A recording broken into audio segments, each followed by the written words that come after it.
បន្ទាប់ពីយើងមកដល់កន្លែងយើងជួលម៉ូតូនៅរ៉ូម៉ាន់ទិក169ដែលយើងធ្វើការកក់ម៉ូតូទឹកមុនណាបងប្អូនខ្ញុំរីកមិនបើសិនជាបងប្អូនបានដើរកម្ពុជាទេខ្ញុំរីកមិនឲ្យបងប្អូនជួលម៉ូតូត្រឹមតម្លៃ5រៀលបានហើយបងប្អូនកុំជួលម៉ូតូតម្លៃថ្លៃហើយមួយទៀតហេតុអីបានខ្ញុំជ្រើសរើសយកកន្លែងហ្នឹងដោយសារ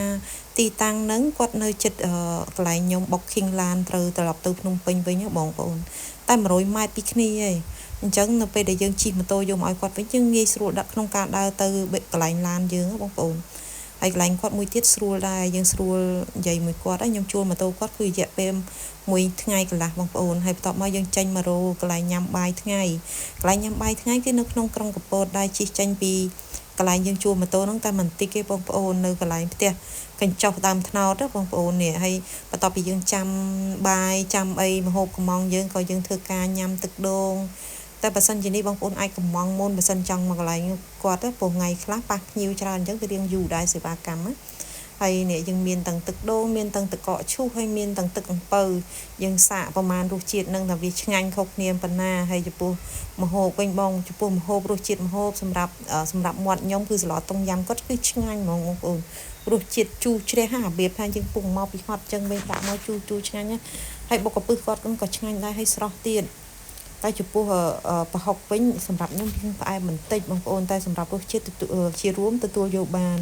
ហើយបន្ទាប់ពីយើងញ៉ាំបាយថ្ងៃហើយយើងនាំគ្នាយកមកផ្ទះលំហែដើម្បី check in ងុយទឹកងុយអីរៀបខ្លួនទៅដើរលេងនៅពេលល្ងាចជិះទូកមើលអំពិលអំពែកអញ្ចឹងណាបងប្អូនយើងមកគេងនៅផ្ទះលំហែរាំងភ្នំតែតម្លៃសម្បត្តិនៅផ្ទះលំហែរាំងភ្នំចាប់ពីតម្លៃ$36ទៅដល់$52.5ហើយខាងគាត់ក៏មានផ្ទះដាច់ដែរបើសិនជាបងប្អូនចង់លក្ខណៈមកគ្នាច្រើនអីអញ្ចឹងណាចង់ជួលជាលក្ខណៈផ្ទះដាច់ក៏មានតម្លៃតាមនឹងដែរបងប្អូនដូចជាតម្លៃចាប់ពី100ជាងឡើងបងប្អូនជាផ្ទះដាច់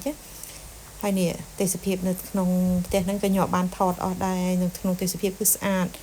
គេរៀបចំបានស្អាតហើយរៀងដាច់ពីគ្នាបងប្អូននេះឥឡូវខ្ញុំមកដល់កន្លែង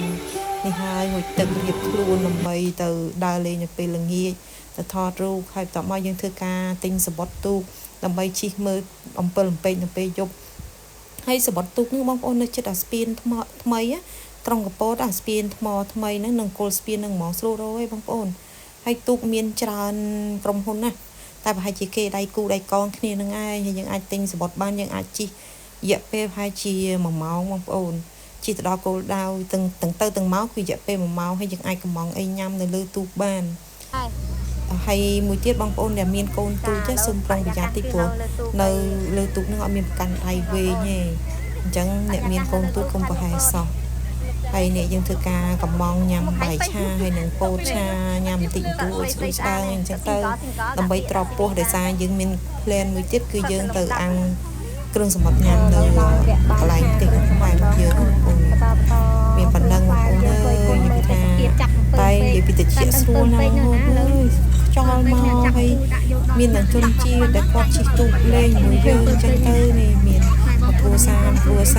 តែដូចជាយប់នឹងដូចជាអត់សូវអំណោយផលណាអត់សូវឃើញមានពលពេកហ្មងទេតែអត់ដល់គោលដៅកន្លែងពលពេកទេបងប្អូន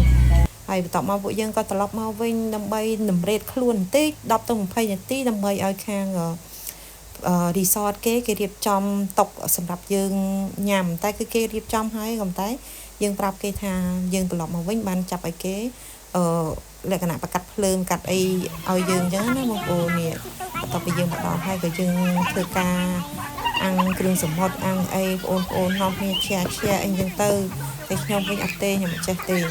ចឹងនាំគ្នាញ៉ាំនិយាយគ្នាលេងស៊ីត្រាវគ្នាទៅមកប្រអាប់គ្នាទៅមកនៃសឹកស៊ីងកលបងប្អូនខ្ញុំ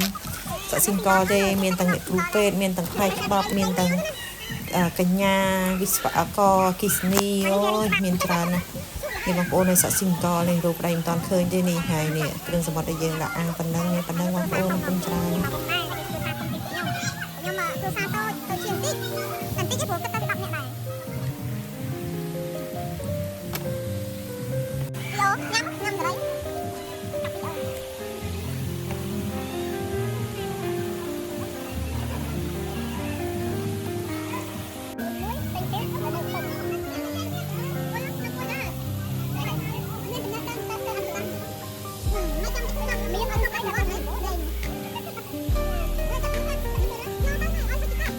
Thank you.